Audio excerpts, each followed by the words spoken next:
The old guard does not want Trump to take over the party.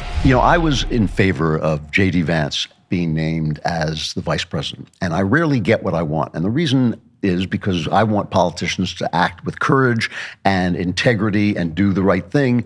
And that's easy for me to say because I don't lose my job if they get voted out of office, right?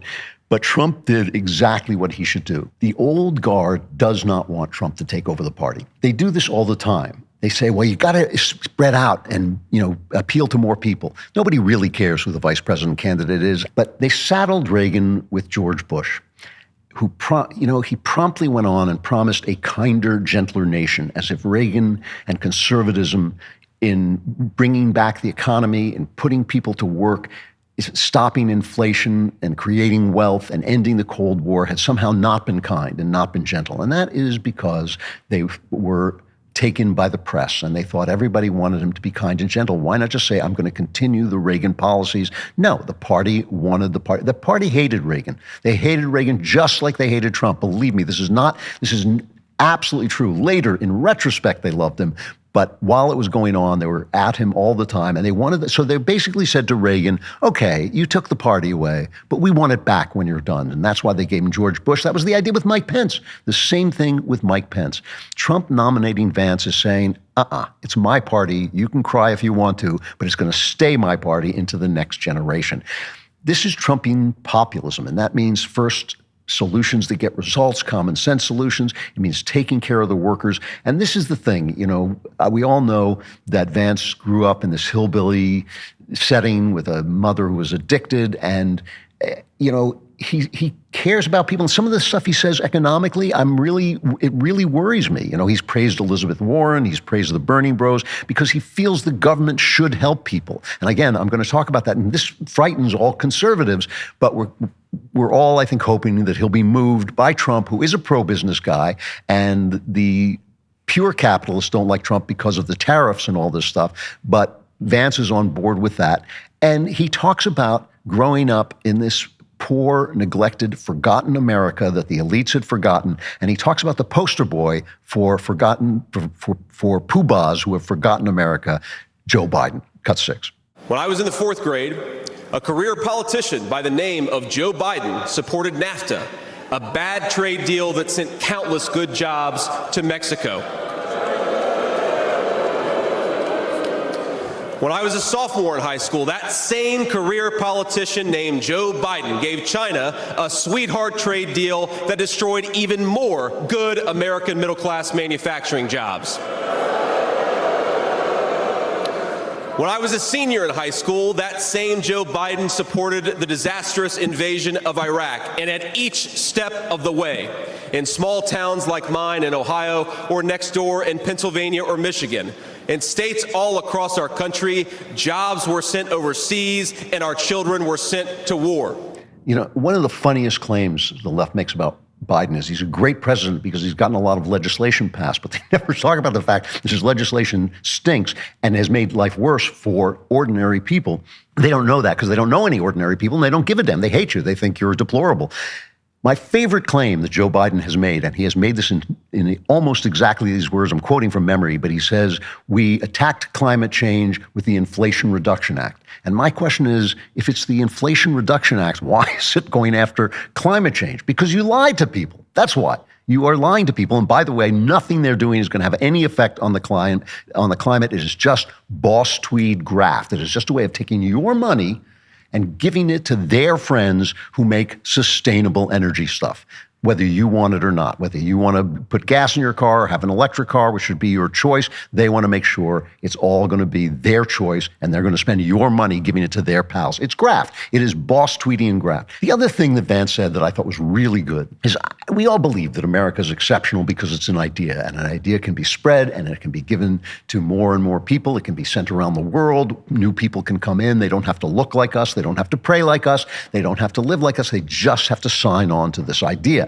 But the problem with that is you got to bring people in slowly in a measured way that you want to will help the country, and then you've got to train them to be Americans. You've got to make sure they know what that means and what we expect from them, which is the problem they're having in Europe, where the Muslims have flooded in the place and they are in no way interested in assimilating. he talked about the fact, and this is true, and I have to give credit to Knowles, because Knowles has talked about this a lot too. He talked about the fact that we are not just an idea. We are also a people. And yeah, we're mutts. I like that about this country. We're all a bunch of mutts. We come from different places. We have different ideas and all this stuff. But still, even as mutts, we are conditioned by our country. You know, I've had this argument with conservatives before who say we love our country because it's good.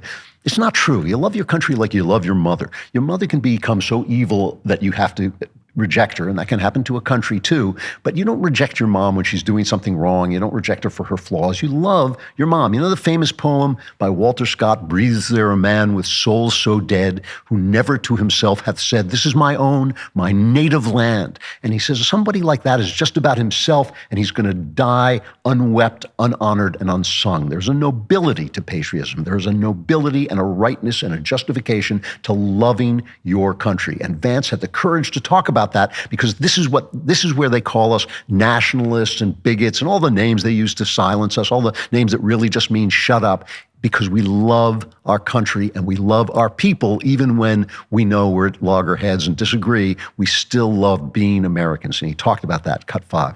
You know, one of the things that you hear people say sometimes is that America is an idea. And to be clear, America was indeed founded on brilliant ideas like the rule of law and religious liberty, things written into the fabric of our Constitution and our nation.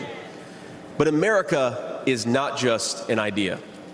It is a group of people with a shared history and a common future. It is, in short, a nation.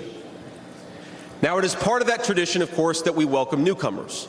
But when we allow newcomers into our American family, we allow them on our terms. That's great. That is well put, well said, and I really believe every word of that. And this attack on us for loving our country and believing ourselves as a people will fail if people can speak like that, like he speaks, with the eloquence and education that he has. And that was great. Now, conservatives are bad at culture and haven't learned how to do it yet. We're learning. We're getting better. We're just waking up a little bit. But they think everything can be solved by politics, because when you have a hammer, everything looks like a nail. And when all you know about is politics, you think you can solve everything politically. And you can't. The government is not the church. The government is for everybody. It is for creating a system where we can be free. It's from protecting us from government and protecting us from the powerful and protecting us from bad guys, all the things that the left is not doing. So you know that I hate rap music more than any other person alive. I mean, I just think it's garbage, but I like the fact that they included Amber Rose, and here she is talking about her changeover to Donald Trump. Cut 3. My message to you tonight comes from a humble place.